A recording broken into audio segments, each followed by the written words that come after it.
예수께서 한 동네에 계실 때에 온몸에 나병 들린 사람이 있어 예수를 보고 엎드려 구하여 이르되 주여 원하시면 나를 깨끗하게 하실 수 있나이다 하니 예수께서 손을 내밀어 그에게 대시며 이르시되 내가 원하노니 깨끗함을 받으라 하신대 나병이 곧 떠나니라.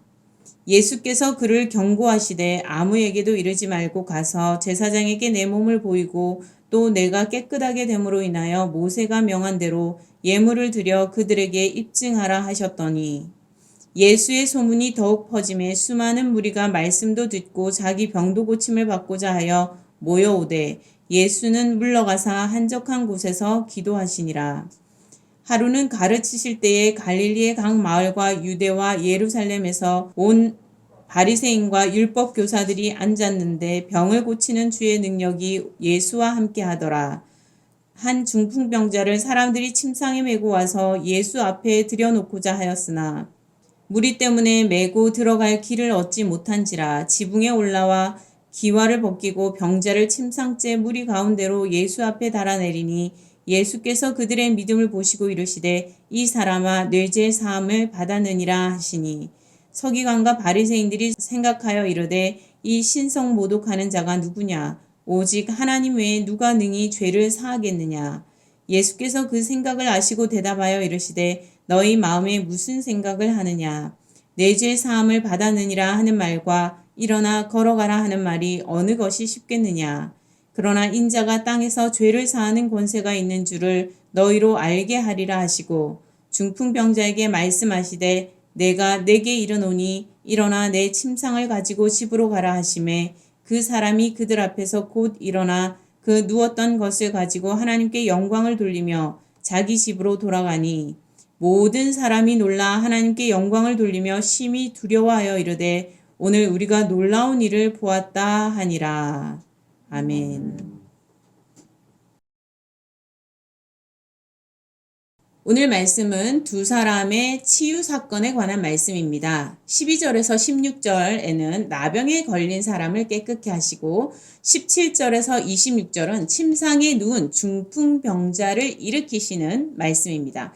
이 내용은 마가복음 1장 40절에서 2장 12절에서도 같은 순서로 이어 기록되어 있습니다. 먼저 나병에 걸린 사람을 깨끗하게 하신 사건을 살펴봅시다. 마가복음에서는 한 나병 환자가 예수께 나왔다 기록하고 있는데 누가복음 5장에 오늘 본문에서는 온 몸에 나병이 들린 사람이다 라고 기록하고 있습니다. 마가복음에 비해 누가복음은 나병의 정도가 극히 심했음을 구체적으로 표현하려 하고 있습니다. 여러 문헌들을 연구한 근대 이후 주석가들은 나병이라는 단어가 당시에는 여러 형태의 심각한 피부병이었을 것이라고 보고 있습니다. 그 중에서도 주로 여기에서 등장하는 나병이 건선이었을 것을 예상하는데요. 우리가 요즘 나병이라고 한센병이라고 일컫는 그 병은 인도에서 유래된 병으로 4세기 이후에나 이스라엘 근동 지역에 건너왔기 때문입니다.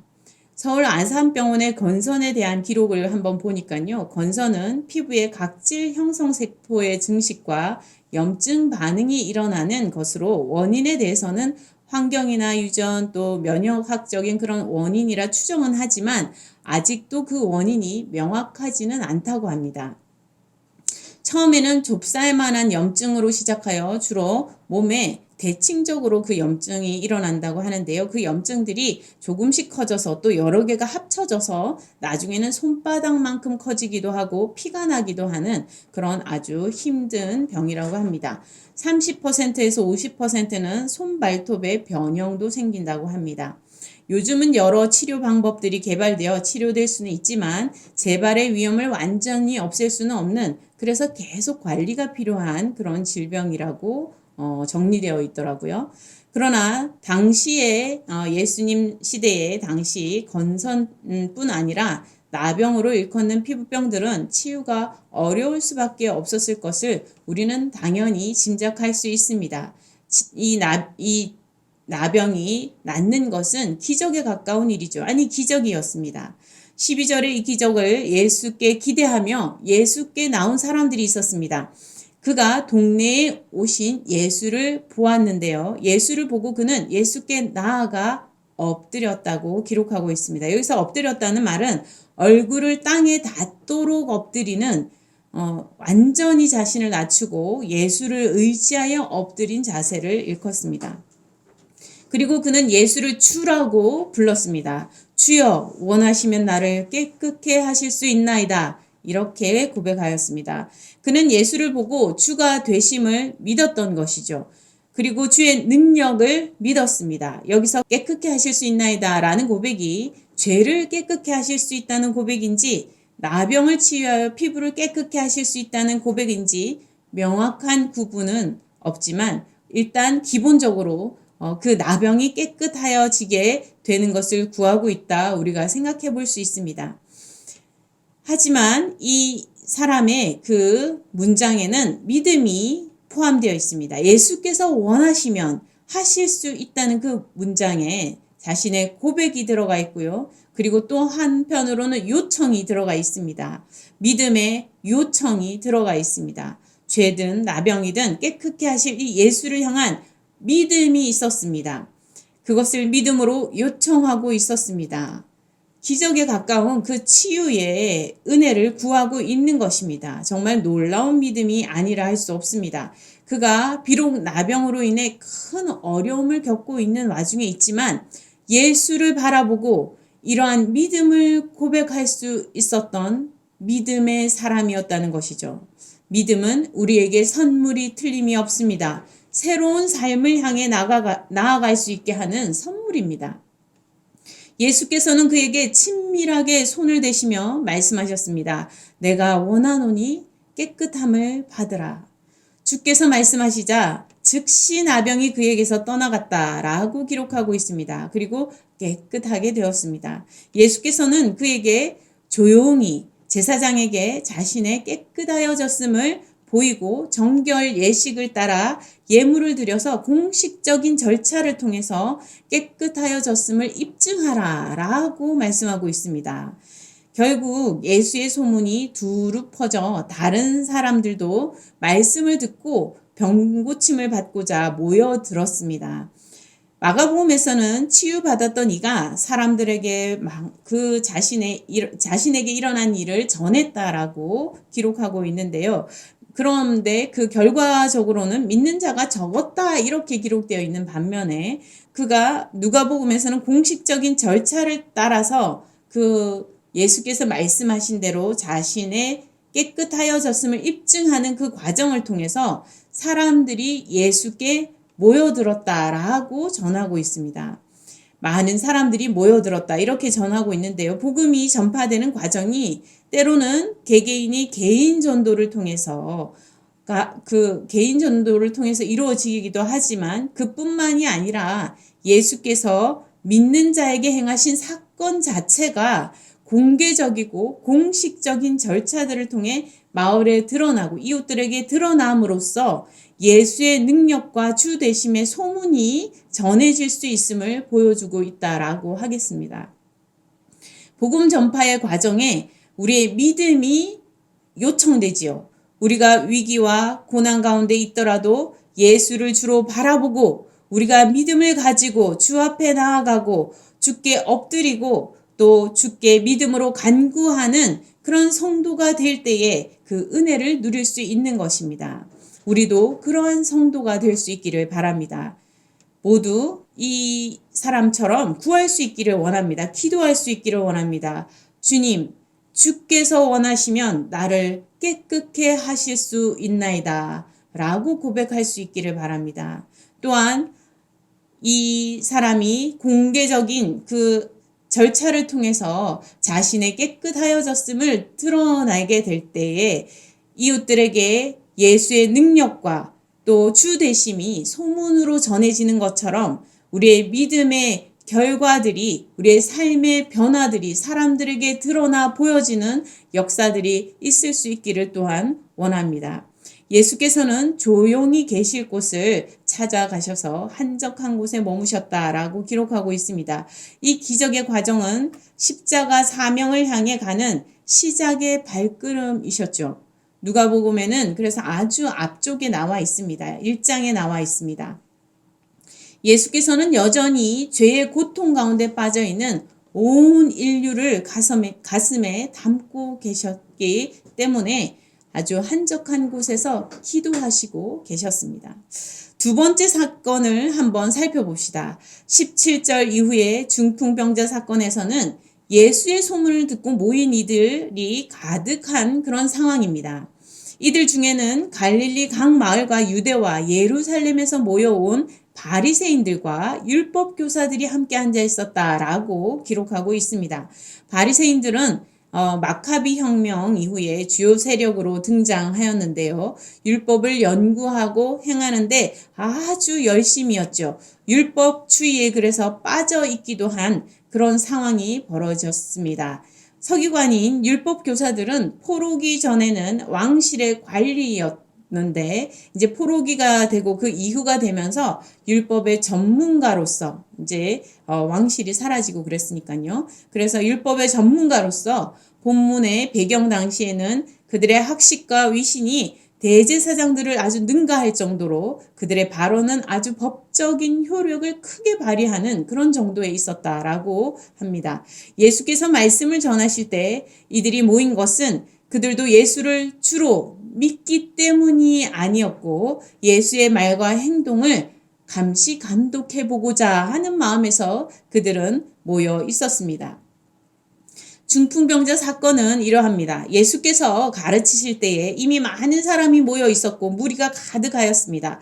그래서 또 거기에 주요 지역의 바리새인들과 율법 교사들이 모여 있었고요. 침상에서 일어나지 못하는 한 중풍병자를 사람들이 예수께 데려가려고 하지만 그 침상을 들고 들어갈 입구가 없는 거예요. 도저히 모든 곳이 사람으로 가득해서 들어갈 곳이 없게 되자 이들이 고민한 끝에 침상채로 예수께 내려드려야겠다 이렇게 생각을 하고 그들이 지붕으로 올라가게 됩니다. 지붕에 올라가서 기와를 뜯고 침상채 예수 앞에 달아내리는 그러한 노력을 하게 돼요. 여기 절차를 생각해보면 많은 과정들이 그 안에 있었을 것으로 우리가 예상해 볼 수 있습니다. 쉬운 일이 아니잖아요.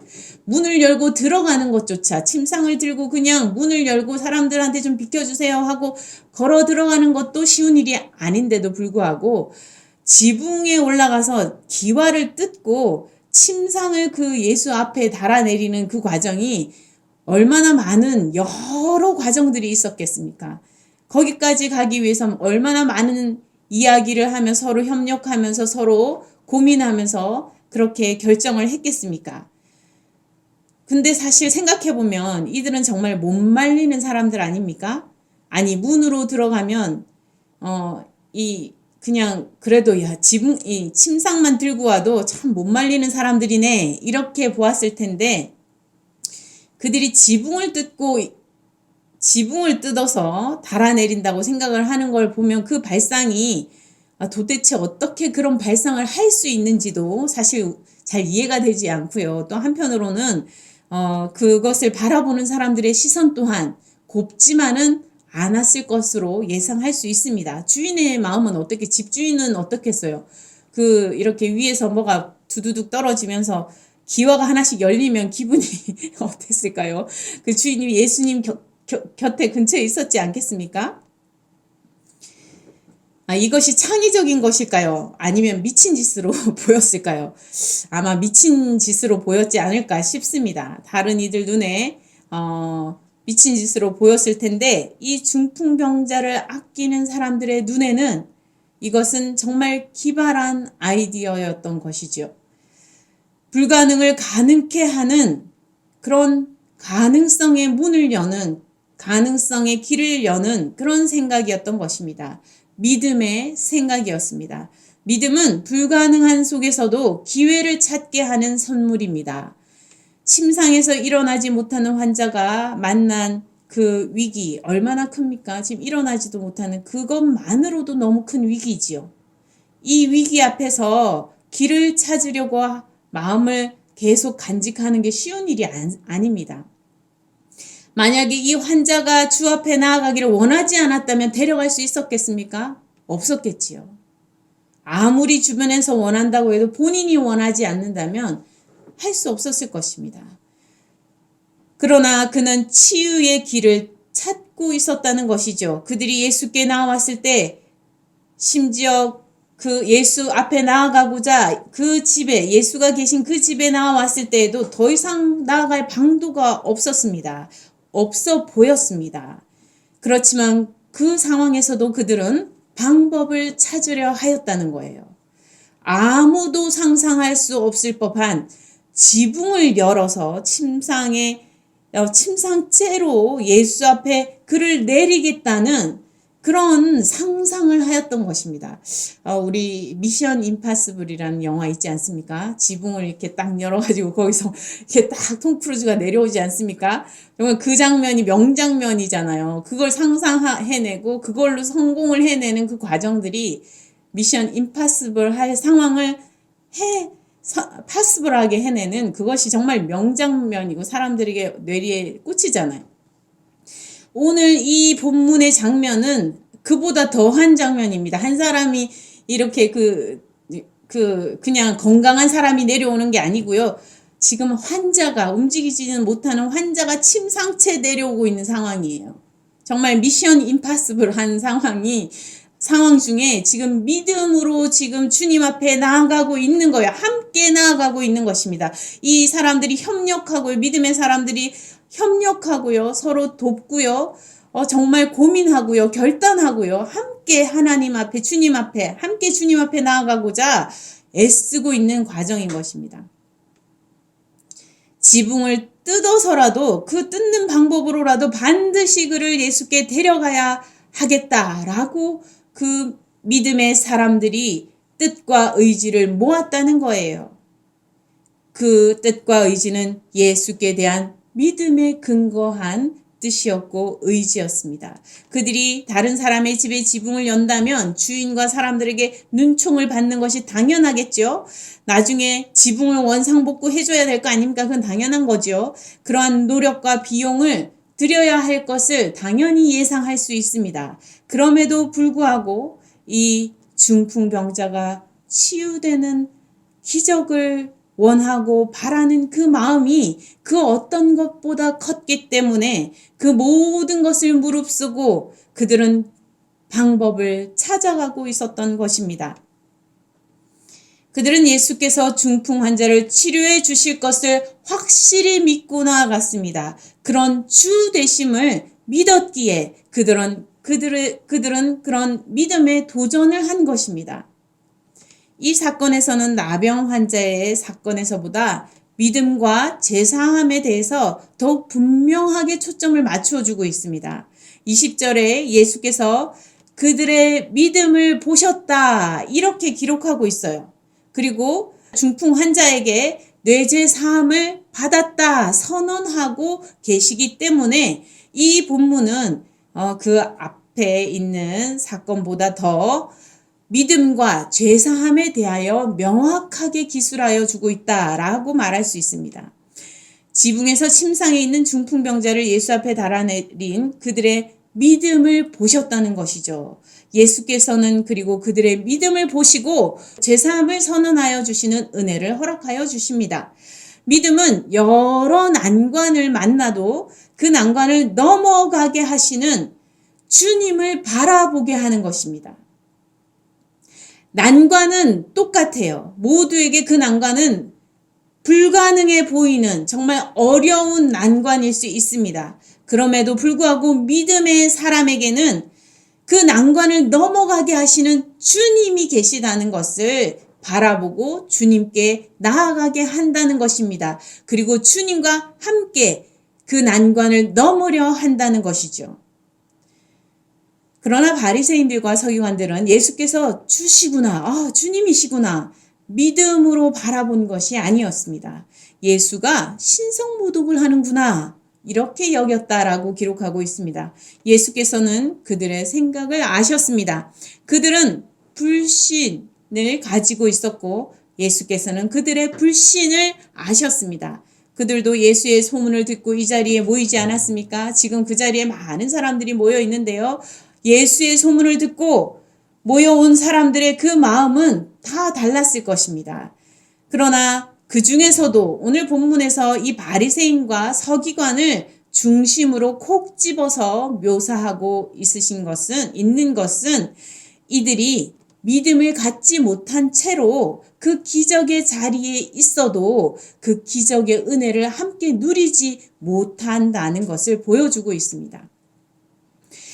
하나님의 은혜와 예수 그리스도의 구원의 기적은 일어나고 있었고 또 오늘날도 일어나고 있습니다. 그럼에도 불구하고 그 자리에 함께 있어도 믿음을 갖지 못한 가운데에서 불신 가운데만 있을 때에는 그 기적을 제대로 볼 수 없다는 것입니다. 예수를 그리스도로 주로 바라보고 깨닫지 못한다는 것입니다. 그들은 주로 상석에 앉는 사람들이었습니다. 그들은 어디에 가든지 상석에 이렇게 대접받는 자리에 앉았기 때문에 이곳에서도 이 자리에서 이 집에서도 지금 예수 곁에 상석에 앉았을 것입니다. 예수 곁에 가까이에 앉았을 것이 아마 우리가 예상해 볼 수 있습니다. 그래서 그들은 예수의 말씀을 아주 또렷이 듣고 있었을 것이에요. 함께 말씀을 듣고 있는 그 자리에서 그들도 똑같이 말씀을 듣고 있었습니다. 그리고 지붕에서 달아 내려오는 그 침상채 내려오는 중풍병자의 모습도 보았을 것입니다. 그를 달아내리기 위해 애쓰고 힘쓰는 믿음의 사람들의 모습도 다른 그 어떤 사람들보다 더 가까이에서 또렷이 보았을 것입니다. 그럼에도 불구하고 그들 눈에는 여전히 예수가 그저 위험한 발언을 하는 인물로 보였다는 거예요. 예수께서는 각 지역에서 몰려온 바리새인들과 율법교사들이 예수를 위험한 인물로 바라볼 것을 사실 이미 알고 계셨겠지요. 지붕을 뜯고 중풍병자를 데리고 온 이 믿음에 도전하는 이들에게 주님께서는 믿음의 복을 허락하여 주시기 위해서 또 이 중풍 환자에게 복을 허락하여 주시기 위해서 쉬운 이 중풍 환자가 듣기에 쉬운 말씀을 택하여 말씀하여 주십니다. 인자가 죄를 사하는 권세가 또한 있음을 알게 하기 위해서 예수께서도 이 바리새인들과 서기관들의 그 불신의 눈초리를 보시고 알고 계심에도 불구하고 그들의 심령에 도전하여 주셨습니다. 질병으로 일어나지도 못하고 연약한 가운데 있는 이 중풍병자를 주님께서는 내 죄사함을 받았다 선언하여 주시는 위로의 말씀을 허락하여 주셨습니다. 은혜의 말씀을 허락하여 주셨습니다. 침상을 들고 걸어가라 라고 하면 뭔가 과제를 행해야 할 과제를 맡는 것 같지 않습니까? 건강한 사람이 침상을 들고 걸어가는 것도 부담이 될 수도 있잖아요. 그런데 몸이 연약한 사람에게 침상을 들고 걸어가라 하면 마음에 부담이 될 수 있잖아요. 그 마음의 부담을 덜어주시고 싶으셔서 쉬운 말씀을 선택하셨다는 것입니다. 우리는 믿음의 위기 앞에 누구라도 놓일 수 있습니다. 이 중풍 환자도 믿음의 위기를 만난 상황일 수 있지 않겠습니까? 몸이 아프고 일어나지도 못하는 상황이 계속될 때에 그가 가지고 있던 하나님에 대한 믿음이 흔들릴 수 있는 그런 위기 앞에 놓여 있지 않았겠습니까? 그럼에도 불구하고 그는 예수의 소문을 듣고 믿음을 붙잡았다는 것입니다. 믿음을 포기하지 않고 주 앞에 자신도 나아가야겠다 생각했다는 것입니다. 그리고 믿음의 사람들이 함께 그 일을 돕고 협력하여서 예수께 그를 데려가려 하였다는 것입니다. 주께서 죄사함의 은혜와 회복의 은혜를 베푸실 것을 믿었기 때문이었습니다. 예수께서 중풍 환자에게 일어나 내 침상을 들고 이제 집으로 걸어가라 라고 명하셨습니다. 그동안 침상에서 일어나지 못하던 그는 예수의 내 죄사함을 받았다라는 그 말씀을 듣고 힘을 얻고 또한 침상을 들고 걸어가라는 이 말씀을 듣고 믿음으로 벌떡 일어났습니다. 죄사함을 받고 병의 치유를 받은 그는 날아갈 듯이 기뻤겠지요. 어떻게 우리가 말로 다 표현할 수 있으며 그것을 쉽게 이해할 수 있다라고 말할 수 있겠습니까? 그의 기쁨은 우리가 아마 상상할 수조차 없을 것입니다. 그는 하나님께 영광을 돌리며 침상을 들고 집으로 돌아갔다 기록하고 있습니다. 이를 본 모든 사람들이 놀라고 두려워하고 하나님께 영광을 돌렸다. 이렇게 오늘 본문에는 기록하는데요. 육신의 질병이 치유되고 회복되는 것도 정말 놀라운 일 아닙니까? 그러나 죄사함의 은혜가 더욱더 놀라운 은혜인 것입니다. 서기관들도 이것은 알았어요. 이것이 더 놀라운 것이라는 것은 알았어요. 서기관들이 말했듯이 죄사함의 권세는 하나님께 있는 그런 권세이기 때문에 최고의 권세이며 정말 놀라운 권세임이 틀림이 없습니다. 그러나 하나님께서 이 죄사함의 권세를 그 아들 독생자 예수께 주셨다는 거예요. 그것을 이 지금 바리새인과 서기관들은 눈앞에서 봄에도 불구하고 그것을 믿지 못하는 안타까운 일에 놓여 있었습니다. 예수께서 죄를 사하시기 위해 이 땅에 오셨지 않습니까? 이를 위해 말씀과 치유 사역을 하셨고 또 복음 전파를 하신 것이지요. 예수께서는 죄사함의 이 사역을 위해서 자신을 온전히 내어 던지기 위해서 이 땅에 오신 것이었습니다. 죄사함의 권세가 예수 그리스도의 사명의 아주 결정적인 부분이었지만 바리새인과 서기관들은 이것을 보고도 믿지 못하였고 깨닫지 못하였습니다. 믿음은 우리에게 선물입니다. 믿음의 귀한 선물을 우리도 가질 수 있기를 바랍니다. 우리도 믿음을 붙잡을 수 있기를 바랍니다. 우리 마음에 때때로 불신이 생길 수 있습니다. 우리 눈에 보이는 것, 귀에 들리는 것 생각하면 합리적으로 판단하면 이렇지 않나 라고 생각하며 불신을 가질 수도 있습니다. 그때에도 우리가 말씀에 더 귀를 열고 더 마음을 열어 젖히고 하나님 앞에 열린 마음으로 나아가서 우리가 믿음을 선물로 받을 수 있기를 간절히 바랍니다. 그래서 우리가 이 믿음의 선물을 통하여 육신의 평안뿐 아니라 죄사함의 은혜로 영혼의 참 평안을 누리시는 그런 참된 믿음의 성도들 다 되시기를 간절히 바랍니다. 함께 기도하시겠습니다. 하나님 아버지, 믿음의 귀중함을 알게 하여 주시옵소서. 믿음 안에 역사하여 주시는 주님의 자비하심과 사랑과 그 은혜를 우리도 의지하며 주 앞에 나아가 엎드려 믿음으로 간구할 수 있는 성도들이 되게 하여 주시옵소서. 믿음의 사람들이 함께 모여 연약한 자를 중보하며 예수 앞에 함께 데려고 나아가기 위하여 힘썼던 그들을 기억합니다. 주님, 우리들도 연약한 자를 중보하며 함께 믿음의 사람들이 함께 힘을 모아